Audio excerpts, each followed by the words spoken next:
Bismillah, alhamdulillah, wassalatu wassalamu ala rasulillah wa ala alihi wa sahbihi wa man walah. Wa ashhadu an la ilaha illallah wahdahu la syarikalah wa ashhadu anna muhammadan abduhu wa rasuluh. Amma ba'd. Alhamdulillah, fi hadal yaum, yaumu ahad, 20 Oktober 2024. Maka pada kesempatan pagi yang cerah ini, ba'dal fajr, kita lanjutkan kajian di Fakultas Ilmil Hadis dari pembahasan kitab Sahih Al-Bukhari dari Kitabul Ilm. Maka kita melihat siapa yang akan mentasmi, yang waliul amrnya ada sekarang dan nanti setelah pelajaran mentasmi semuanya. Ustadz Adi ada, Abu Rafiq, Ustadz Said ada juga. Jadi 5 orang.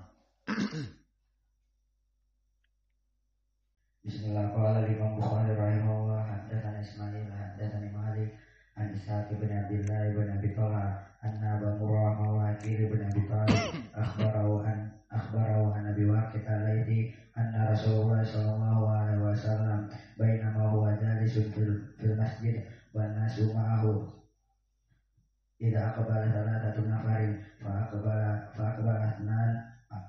athnan ila Rasulillah sallallahu alaihi wasallam wa dhahaba wahid qala fa waqafa ala Rasulillah sallallahu alaihi wasallam fa amma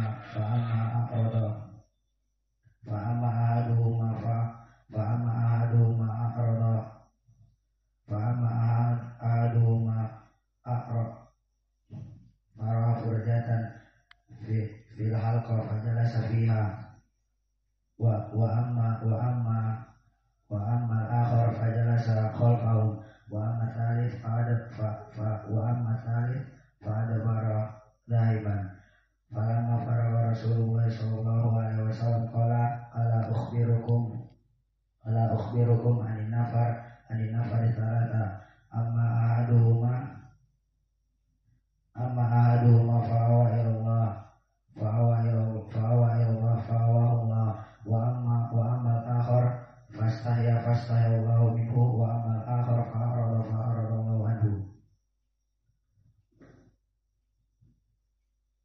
Bismillah. Qala Imam Al-Bukhari rahimahullah, haddatsana Ismail qala haddatsani Malik an Ishaq bin Abdullah bin Abi Talha anna Aba Murrah maula Aqil bin Abi Talib akhbarahu anna Aba Waqid al-Laythi Rasulullah sallallahu alaihi wasallam bainama huwa jalisun fil masjid wan nasu ma'ahu id aqbala thalathatu nafarin fa aqbala ithnan ila Rasulillah sallallahu alaihi wasallam wa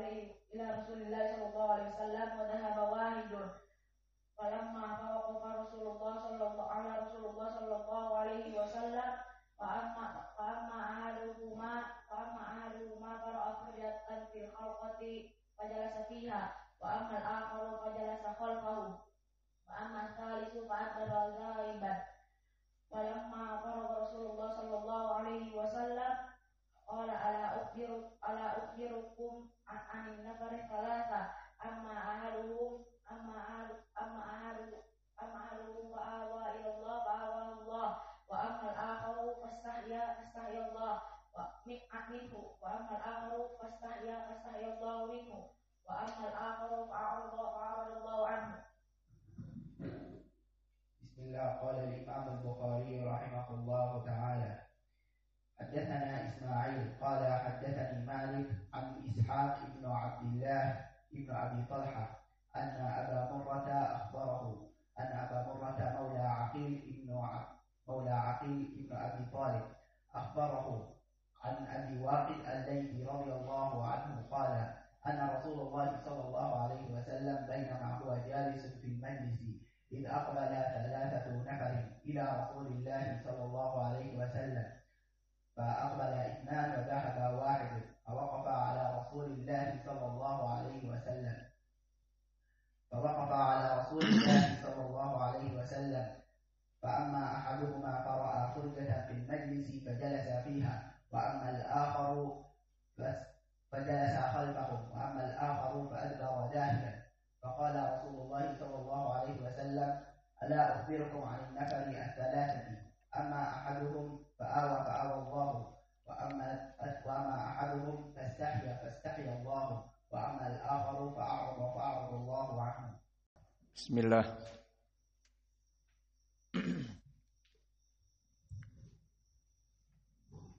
قال الإمام البخاري رحمه الله تعالى في كتابه صحيح من كتاب العلم قال باب قول النبي صلى الله عليه وعلى آله وسلم ucapan Nabi Muhammad sallallahu alaihi wa ala alihi wasallam rubba muballighi au'a man sami'a min sami'in. Maksudnya di sini Nabi Muhammad sallallahu alaihi wa ala alihi wasallam, kata Imam Al-Bukhari, mengatakan rubba muballighin, bisa jadi orang yang menyampaikan hadis au'a itu lebih faqih dan lebih memahami hadis min sami'in, daripada orang yang mendengar langsung dari sumbernya. Paham di sini? Para sahabat yang hadir di majelis mendengar langsung dari Nabi. Kemudian dia muballigh, menyampaikan kepada yang tidak hadir di masjid, namun menghafalnya dari Nabi. Maka di saat disampaikan kepada orang yang di luar masjid, maka bisa jadi orang yang di luar masjid, baik istrinya di rumahnya, baik temannya dari para sahabat yang lain, farubba muballighin au'a min sami'in. Bisa jadi orang-orang yang menyampaikan kepada Nabi dari apa yang ada di majelis bersama Nabi, menyampaikan tidak begitu memahami, namun yang disampaikan lebih faqih, karena yang disampaikan bisa jadi lebih berilmu, lebih memahami apa maknanya. Adapun yang mendengar mempunyai ilmu juga, namun bisa jadi orang yang disampaikan lebih memahami dari segi hadis. Berkata Imam Al-Bukhari rahimahullahu ta'ala, maka selesai dari judul dari Imam Al-Bukhari, maka Imam Al-Bukhari mengulang-ulang hadis ini di berbagai kitab yang lain, dan di sini dijadikan kepada bab al-ilm. Dari permasalahan bisa jadi orang yang menyampaikan hadis langsung dari Nabi itu tidak begitu paham, namun orang yang disampaikan bisa jadi lebih paham darinya. Dijadikan hadis ini di bab seperti ini. Dan hadis ini dijadikan di kitab-kitab yang lain, dalam permasalahan yang lain, dan pernah kita lewati juga di kitab Tauhid.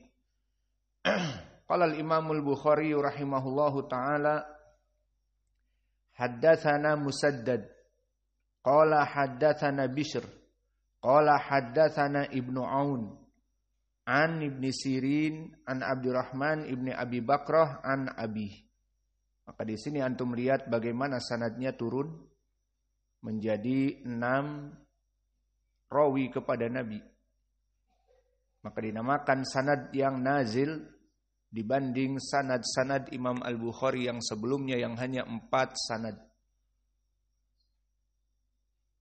Maka disebutkan bahwa Nabi Muhammad sallallahu alaihi wa ala alihi wasallam qa'ada ala ba'irihi wa amsaka insanun bi khitamihi au bi zimamihi. Maka disebutkan bahwa Nabi melaksanakan ceramah yang mana dia dalam keadaan duduk di atas unta. Maka ceramah itu lebih baik dia duduk di sesuatu tempat yang tinggi seperti saya sekarang di kursi dan kalian di bawah, atau waktu khutbah Jum'ah saya naik kepada mimbar dan kalian duduk di bawah. Maka itu dari sunnah Nabi dulu. Yang poinnya kenapa? Yang poinnya coba diperbaiki lagi, putus terus. Yang mana poin pendalilannya agar si pembicara itu didengar dengan mudah. Tajdid. Internetnya putus terus. Maka di sini Nabi berbicara di atas unta dan manusia berdiri dohirnya namun tidak di atas sesuatu. Dan para sahabat sebagian memegang dari zimamihi atau bikhitomihi. Makna khitomihi dan zimamihi adalah kendali dari unta tersebut dipegang agar tenang, agar Nabi tidak jatuh, agar tidak lari dan seterusnya. Maka ini maksud dari lafaz ini. Kemudian qala ayu yaumin hada fasaqatna hatta dhananna annahu sayusammihi siwa ismihi. Qala alaysa yaumun nahri qulna bala qala fa ayu syahri hada fasaqatna hatta dhananna annahu sayusammihi bi ghairi ismihi faqala alaysa bidil hijjah qulna bala. Maka di dalam hadis ini kapan Nabi berkhutbah, kapan Nabi berceramah? Nabi berkhutbah dan berceramah di Hajjatil Wada, di mana disebutkan di sini alaisa yauman nahr. Kapan yaumun nahr? Hari sembelihan, hari 10 Dzulhijjah, berarti musim haji, di saat para jamaah haji dan kaum muslimin di selain haji menyembelih di 10 Dzulhijjah.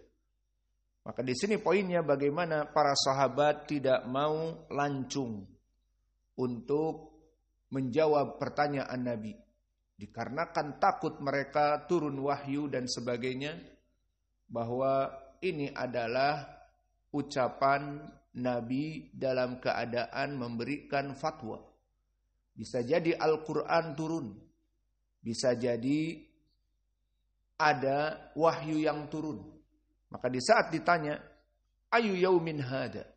Para sahabat tahu bahwa hari ini adalah hari Hajjil Akbar. Adalah hari di mana kaum muslimin melaksanakan sembelihan. Tapi kenapa mereka tidak mau menjawab? Inilah sebabnya. Fasakatna hatta dhananna annahu sayusamihi siwa ismihi. Maka kita semua diam, tahu kalau hari itu hari Nahr, hari lebaran haji, hari di mana orang-orang yang di luar haji dalam keadaan melaksanakan salat Id dan melaksanakan sembelihan, mereka tahu namun takut. Nabi memberikan nama yang lain karena wahyu masih turun. Misalnya mengganti nama dan seterusnya. Akhirnya dijawab sendiri oleh Nabi. Alaysa yauman nahr? Bukanlah hari sembelihan? Maka qulna bala. Maka di sini kalimat bala adalah kalimat yang merupakan jawaban. Namun bedanya kalau na'am dengan bala, misalnya apa bedanya? Maka na'am dia pertanyaannya tanpa penafian. Misalnya, hal anta shaim? Apakah kamu orang yang berpuasa? Dijawab, na'am jika iya, la jika tidak. Maka ini bedanya na'am dengan la. Netnya gimana? Mati terus. Enggak keluar, masuk lagi. Keluar, masuk lagi. Saya bilang tadi, diperbaiki netnya, jaringan HP-nya itu. Kita nyambung terus. Maka di sini berbedaan na'am. Adapun bala, maka dia pertanyaan juga, namun pertanyaannya dalam keadaan negatif. Bukankah seperti itu kalau bahasa Indonesia? Misalnya kita katakan, bukankah kamu orang yang berpuasa? Kemudian dia berpuasa. Maka dia mengatakan bala. Paham bedanya? Naam dengan bala. Namun kalau di Depok 2 kali jawaban jadi bala-bala. Tahu bala-bala? Bakwan bahasa Sunda bala-bala. Jadi lapar kita. Sudah masuk, keluar lagi. Perbaiki jaringannya. Maka di sini perbedaan na'am dengan bala. Di sini lihat pertanyaannya. Alaisa, bukanlah hari ini hari nahar? Dijawab bala. Namun kalau Nabi menanyakan hari apa hari ini?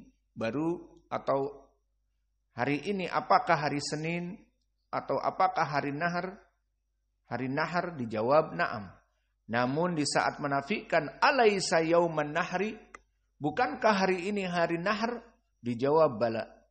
Begitupun di pertanyaan yang kedua. Fa'ayu syahrin hada? Bulan apa ini? Ma'ruf. Bulan Dzulhijjah. 1 bulan dalam keadaan setiap muslim masuk kepada bulannya tahu. Seperti kita sekarang di bulan Oktober. Mengetahui. Dari awal masuk bulan sampai akhir. Maka mereka tahu namun mereka diam. Kenapa? Takut datang wahyu diganti nama dari bulan Dzulhijjah misalnya. Maka akhirnya Nabi pun menanyakan. Alaisa bidil hijjah? Maka bukankah bulan ini Dzulhijjah? Karena pertanyaannya alaisa, bukankah dijawab apa? Bala, bukan dijawab na'am. Maka ini perbedaan antara bala dengan na'am. Maka setelah itu selesai pembukaan dari Nabi, barulah Nabi masuk kepada poin, dan poin ini adalah adab. Agar kita berakhlak sesama kaum muslimin dalam keadaan semuanya menyembah Allah. Maka ketahuilah ya ibadallah bahwa kita semua diciptakan untuk beribadah kepadanya seperti ma'ruf di surat Az-Zariyat, wa ma khalaqtul jinna wal insa illa liya'budun. Tidaklah aku jadikan, kata Allah, jin dan manusia hanya untuk beribadah kepadaku. Maka semua kita kaum muslimin sama-sama beribadah kepada Allah. Maka kita sibuk dengan pundi-pundi amalan kita. Kita sibuk dengan ujian yang Allah sebutkan di dalam surat Al-Mulk. Liyabluwakum ayyukum ahsanu amala. Maka kami menguji kalian siapa di antara kalian yang sukses dari amalan-amalan yang baik lebih banyak daripada amalan-amalan yang buruk. Fa amma man saqulat mawazinuh fahuwa fi 'ishatin radiyah. Wa amma man khaffat mawazinuh fa ummuhu hawiyah. Wa ma adraka ma hiya narun hamiyah. Maka di dalam surat ini pun disebutkan barang siapa yang amalannya sedikit dan barang siapa yang amalannya banyak, maka akibatnya berbeda. Barang siapa yang amalannya sedikit, maka dia akan dimasukkan kepada api neraka karena dosa-dosanya lebih berat daripada amalannya. Dan barang siapa yang amalan-amalan kebaikannya lebih berat, maka dia akan masuk surga karena amalan-amalan buruknya lebih sedikit. Maka kita hakikatnya sibuk dengan amalan-amalan kita. Maka please, di saat kita sibuk beribadah kepada Allah, biarkanlah manusia dalam keadaan sama-sama beribadah. Tidak kita mendoliminya dengan lisan, tidak kita mendoliminya dengan tangan, tidak kita mendoliminya dengan pedang-pedang kita. Maka berkata Nabi, fa inna dima'akum wa amwalakum wa a'radakum bainakum haram. Lihat, yang diharamkan di antara kaum muslimin tidak boleh ditumpahkan. Pertama, inna dima'akum, bahwa darah-darah kalian haram untuk ditumpahkan. Sehingga tidak boleh seseorang membunuh kecuali dengan haknya. Maka orang-orang Khawarij di saat membunuh Ali dan membunuh Utsman, maka mereka dosa besar. Fa inna dima'akum, tidak boleh darah seseorang ditumpahkan dengan mudah bagaikan darah nyamuk yang mengisap kita, kemudian kita marah, kita pukul. Maka nyamuk itu mati dengan tumpah darah. Iya, bertumpah darah. Maka darah nyamuk tidak apa-apa kalian tumpahkan, namun darah kaum muslimin haram. Yang kedua, wa amwalakum, maka harta pun. Maka tidak boleh kenapa memakan riba. Bangun bang, ada kitabnya. Ambil mana kitab. Maka memakan riba tidak boleh. Karena mendolimi dari harta seseorang. Kan baik. Kok didolimi? Kita kan meminjamkan. Kita katakan ia meminjamkan, tetapi menyembelih dari belakang. Meminjamkan 100 juta, ditulis 100 juta. Padahal katanya yang sampai 80 juta. Kemana 20 juta? Biaya administrasi, admin. Jadi dia sudah senang dapat 80 juta. Meskipun ditulisnya 10 juta. Mana 20 juta? Biaya admin. Ya sudahlah, yang penting senang. Kemudian setiap bulan dia membayar dalam waktu 2 tahun, 3 tahun. Maka setiap bulan disunat dari gajinya. Yang kalau dia hitung ternyata dari catatan 100 juta. Dia akan membayar 180 juta. Yang diterima 80 juta. Yang 100 ribanya. Maka itulah. Nabi mengharamkan riba. Dan Allah di Al-Quran mengatakan ahalallahul bai'a wa harrama riba. Diharamkan riba dan dihalalkan jual beli biasa. Karena riba itu menyembelih manusia dari belakang bukan dari depan. Maksudnya sengsara bertahun-tahun karena riba ini. Maka termasuk dari menumpahkan harta kaum muslimin yang diharamkan adalah memakan riba atau mencuri atau membegal. Dan yang ketiga setelah tadi darah dan harta, wa a'radakum, dan juga nama baik kalian. Maka nama baik kaum muslimin itu adalah haram. Tidak boleh kita di media sosial ataupun di majelis. Kalau zaman sekarang di media sosial tidak butuh majelis. Dibaca nanti atau besoknya yang jelas dia sudah sampaikan unek-unek. Bahwa si fulan demikian. Murid dan guru sama. Murid kencing berdiri. Kebalikan. Murid kencing berdiri, guru kencing berlari. Kebalik ya. Al-muhim unek-uneknya keluar dibaca sama teman-temannya nanti pun tidak apa-apa. Ternyata bocor. Ada yang menyampaikan unek-uneknya dia kepada yang lain. Alhamdulillah. Maka tidak boleh menyebutkan keburukan-keburukan saudaranya. Baik di majelis ataupun di media sosial masuk kepada ghibah. Dan ghibah perkara yang diharamkan seperti Allah berfirman. Wala yaghtab ba'dukum ba'dha. Di surat Al-Hujurat. Maka janganlah kalian memakan atau menggibahi di antara kalian. Atau hibu an ta'kula lahma akhih maitan fakarihtumuh.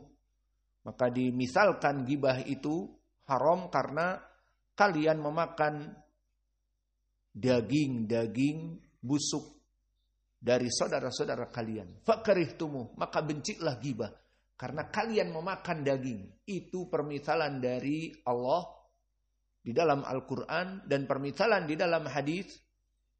Hadis yang diriwayatkan oleh Anas ibnu Malik disahihkan oleh Syekh kami Mukbil, lama urija bi, di saat aku dinaikkan ke langit bertemu dengan Allah, maka aku melihat aqwaman, ditampakkan bagaimana sebagian dari kaum muslimin diadab di api neraka.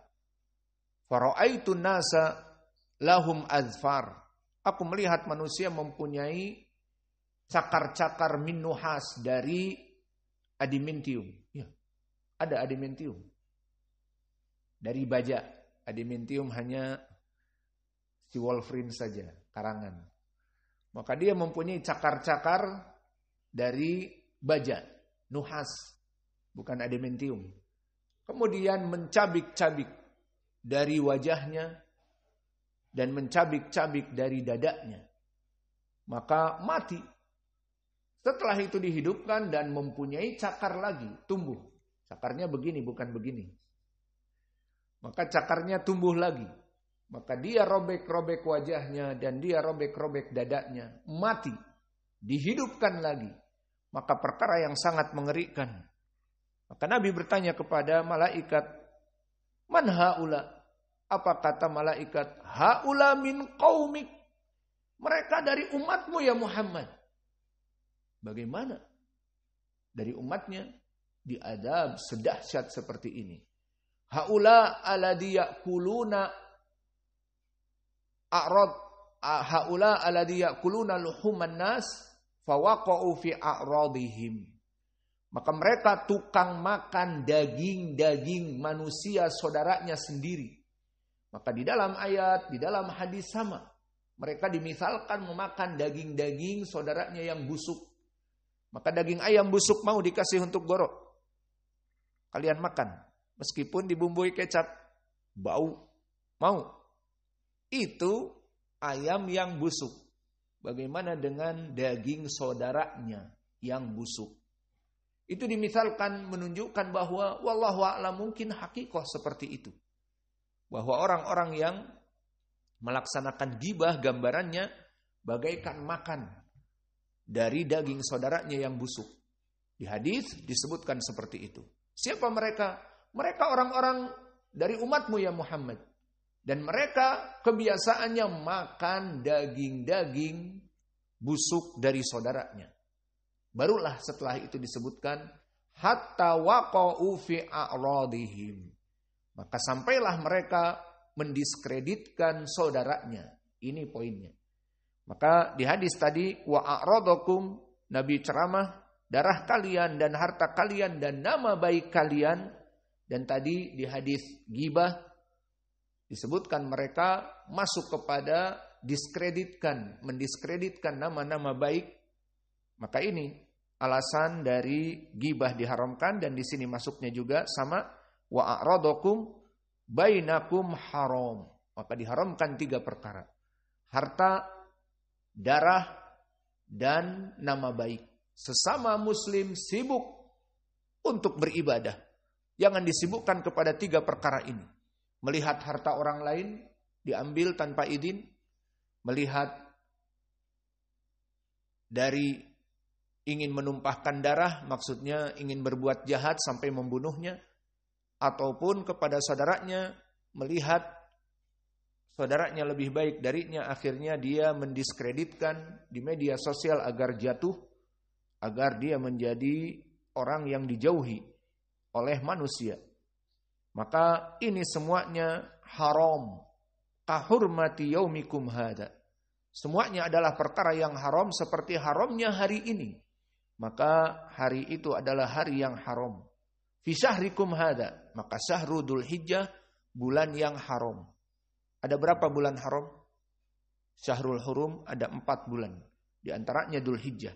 Maka diharamkan 3 perkara tadi, darah dan harta dan nama baik seseorang dari muslimin seperti diharamkan hari ini. Diharamkan dari apa?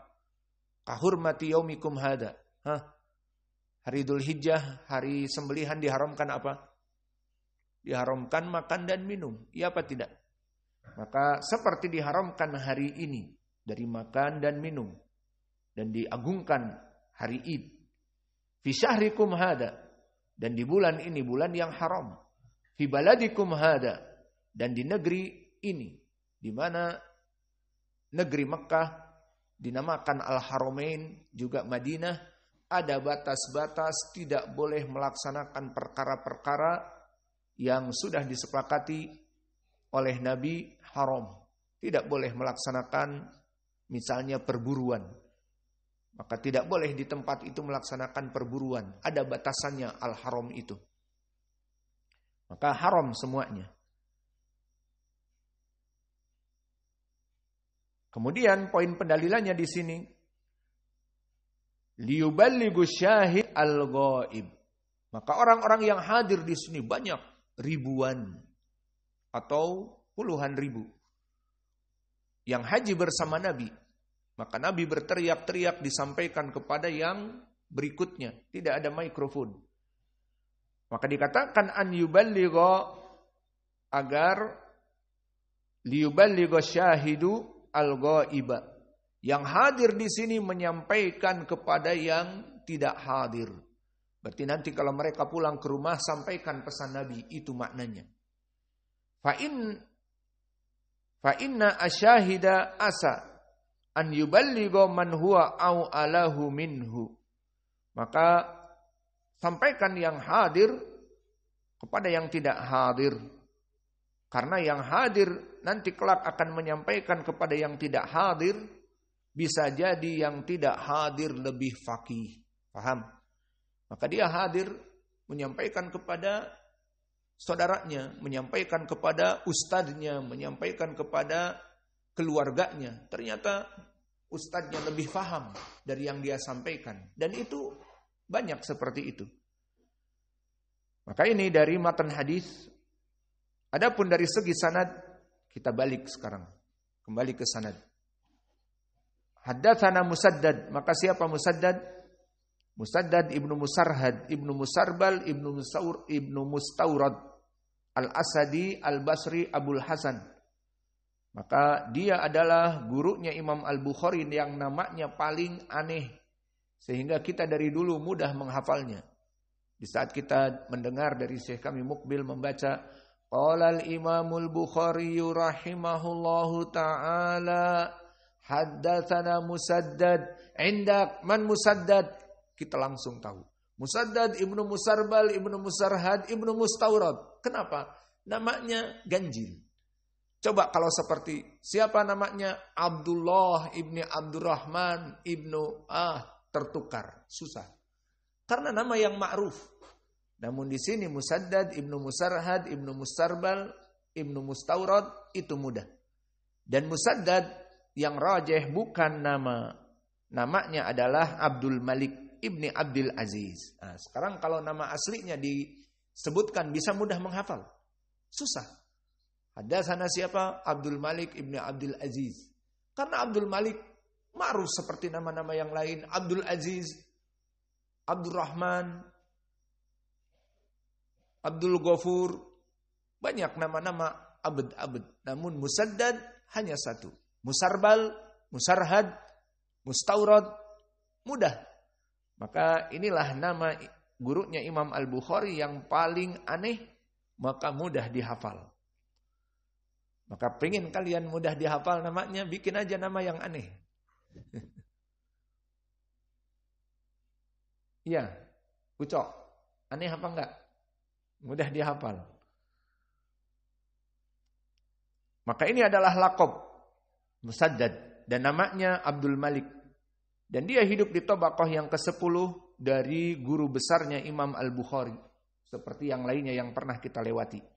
Dan kedudukan dia adalah imam. Disebutkan oleh Ibnu Adi, dia orang pertama yang menulis kitab di Basrah. Maka maksudnya menulis kitab, membuat kitab seperti kitab Sahih Al-Bukhari. Seperti itu. Maka dia orang yang pertama menulis di Basrah. Dikatakan oleh Abu Hatim Siqah. Dan berkata Imam Ahmad, Saduq fama katabtuhu anhu fala ta'udhu. Ni'ma syaikh afahullah. Maka dia berkata Imam Ahmad, dia rawi yang saduq. Maka aku menulis dari kitab-kitabnya dan tidak pernah mengulangnya. Dan disikohkan oleh An-Nasai dan Ahmad ibnu Saleh. Dan berkata Ad-Darqutni thiqatun hafidh. Dan berkata Yahya ibnu Sa'id Al-Qattan, "Lau ataitu Musaddadan fahadastuhu fi baitihi lakana yastahil." Maka jika aku mendatangi Musaddad dan periwayatannya itu di rumahnya dia, maka lebih baik. Maksudnya wallahu a'lam menunjukkan hadis-hadisnya itu sangat bagus. Jika seandainya aku menulis semua hadis-hadisnya di rumahnya dia dalam keadaan rahah, maka sangat beruntung karena hadis-hadisnya baik. Berkata Yahya ibnu Ma'in, siqatun siqah. Maka lafaz ini dia keadaannya di atas derajat siqah. Maka Al-Hafidz Ibnu Hajar mengatakan apa? Siqatun hujjah atau bagaimana? Yang jelas di atas derajat siqah. Apa kata Al-Hafidz di Takrib? Siqatun hafidz, kayak gitu ya. Adapun haddatsana Bishr, maka dia Bishr ibnul Mufaddal. Dan Bishr ibnul Mufaddal adalah Al-Basri. Maka Musaddad Al-Basri. Dan Bishr ibnul Mufaddal Al-Basri.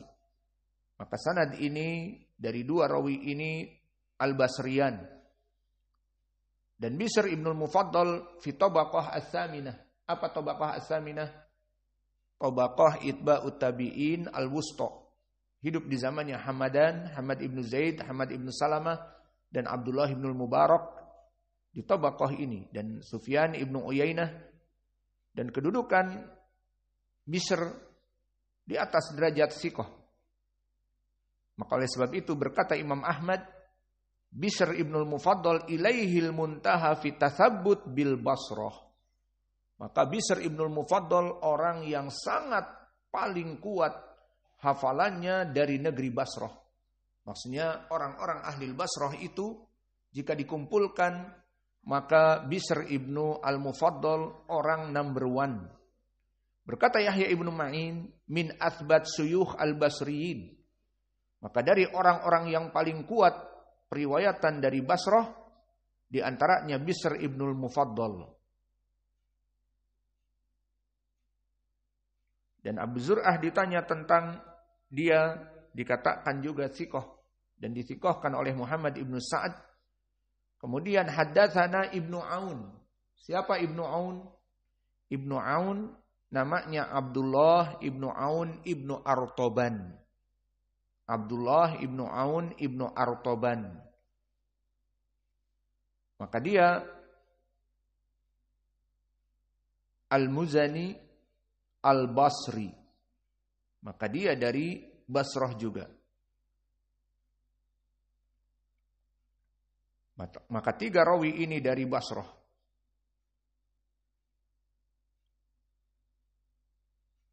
Dan dia dalam keadaan tabaqah yang ke-6.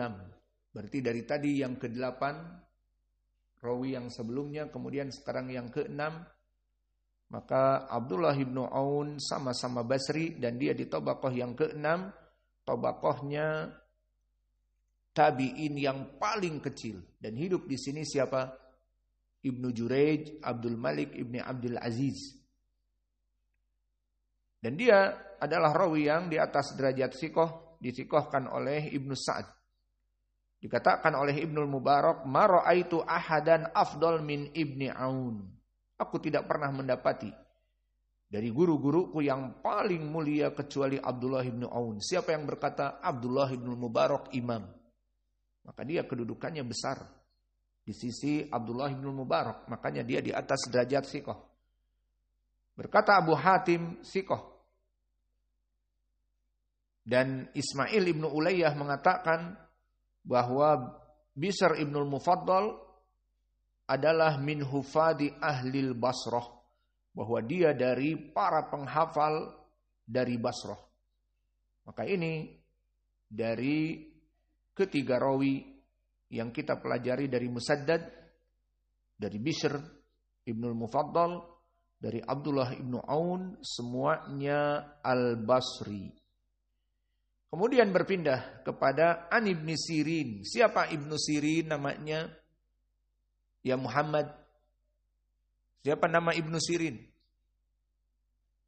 Anta masmuk.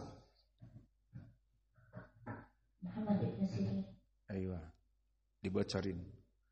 Maka Muhammad ibnu Sirin dia hidup di tabaqah yang ketiga dari tabi'in pertengahan. Maka dia adalah imam muhaddis. Disiqahkan oleh Yahya ibnu Ma'in.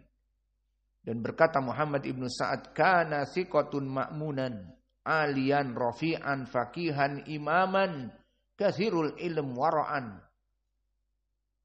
Maka dia, Muhammad ibnu Sa'ad yang biasanya hanya menyebut thiqah, kathirul hadis, di sini dia menyebutkan semua lafaz-lafaz. Thiqatun ma'munan, aliyan rafi'an faqihan imaman, kathirul ilm. Menunjukkan bahwa orang ini mempunyai kedudukan yang besar. Dia thiqah ma'mun, terpercaya hadisnya, dan derajatnya sangat tinggi, orang yang faqih, imam, banyak sekali ilmunya. Inilah keadaan Muhammad ibnu Sirin yang tidak asing bagi telinga kita. Maka dikatakan oleh Ali ibnul Madini, yang digelari dengan The Rattlesnake Snake, ular padang pasir, Hayatul Wadi, ashabu Abi Hurairah, haula as-sittah. Maka kata Ali ibnul Madini, dia orang yang paling kuat periwayatan dari Abi Hurairah. Maka ini kenikmatan Muhammad ibnu Sirin. Kalau di riwayat-riwayat yang lain, dia paling kuat periwayatannya dari Qatadah tabi'i. Dia paling kuat periwayatannya dari Sufyan ats-Tsauri, itba'ut tabi'i. Namun di sini dia paling kuat periwayatannya dari Abi Hurairah. Abu Hurairah sahabi. Maka di sini kedudukannya Ibnu Sirin sangat besar. Maka Abu Hurairah seorang sahabi yang paling banyak hadisnya, mempunyai murid-murid. Disebutkan oleh Ali ibnul Madini yang paling kuat ada 6 orang. Catat siapa saja? Sa'id ibnul Musayyib. Wa Abu Salamah. Siapa Abu Salamah? Yang selalu meriwayatkan dari Abi Hurairah. Abu Salamah an Abi Hurairah. Az-Zuhri. Maka Abu Salamah Az-Zuhri Ibni Abdullah Ibni Auf. Wal A'raj. Yang ketiga Al-A'raj. Dan yang keempat Abu Saleh siapa? As-Samman Dakwan. Dan Muhammad ibnu Sirin. Yang kelima dan yang keenam Tawus. Maka Sa'id ibnul Musayyib, Abu Salamah, Al-A'raj, Abu Saleh, Muhammad ibnu Sirin dan Tawus.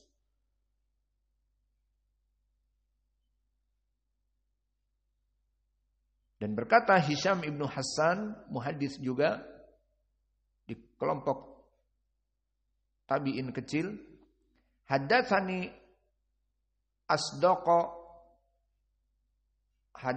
asduku man adraktu minal bashar, Muhammad ibn Sirin. Maka dia menyebut gurunya dengan telah meriwayatkan kepadaku orang paling benar, paling jujur di dunia. Maka itu sebutan muridnya Hisham ibnu Hasan kepada gurunya.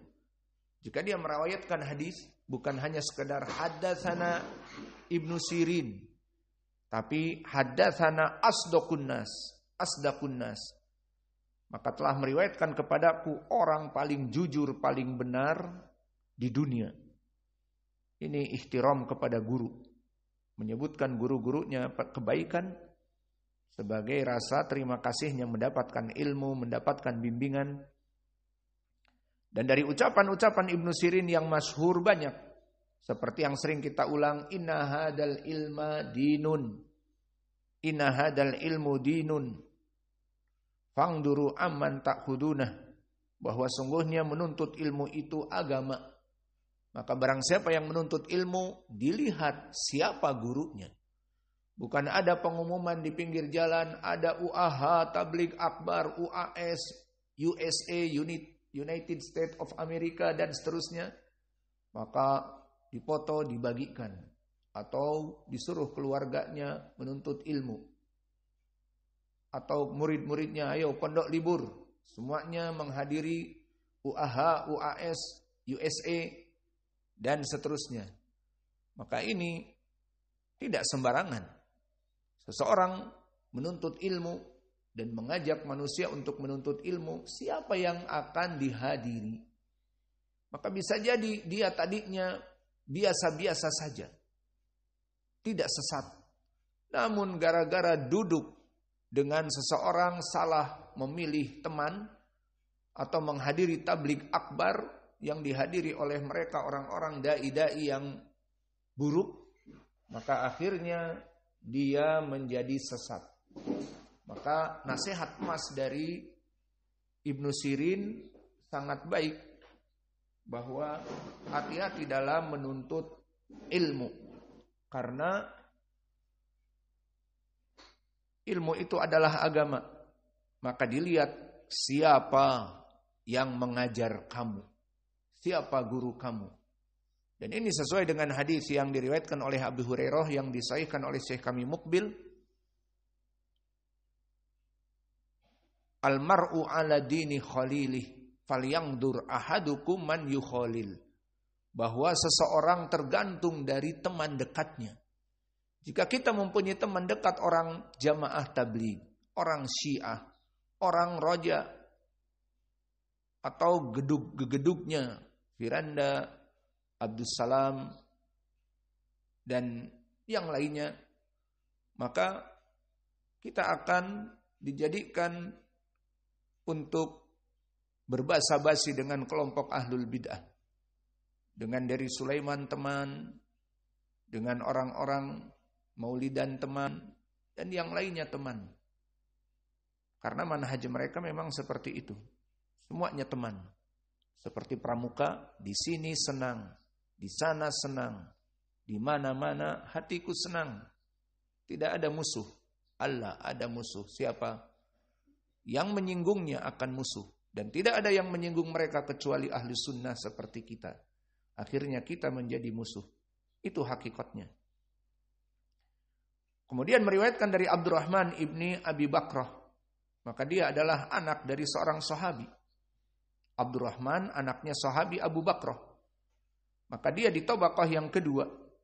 Dikatakan oleh Muhammad ibnu Sa'ad bahwa dia awal maulud wulida bil Basrah. Dia adalah sahabi pertama yang dilahirkan di Basrah. Maka dia rawi yang siqah. Walahu ahadits, dan mempunyai hadis-hadis. Adapun bapaknya Abu Bakrah seorang sahabi, dan dia maula bekas budak Nabi bebaskan dan dinamai dengan Nufai ibnul Harith. Maka disinilah dari Abu Bakrah seorang sahabi yang meriwayatkan hadis ini. Maka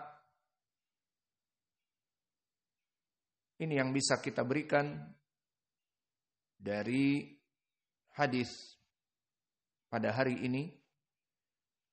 Maka Abu Bakrah seorang sahabi dari bekas budak Nabi, maka dibebaskan dan masuk Islam di tangan Nabi.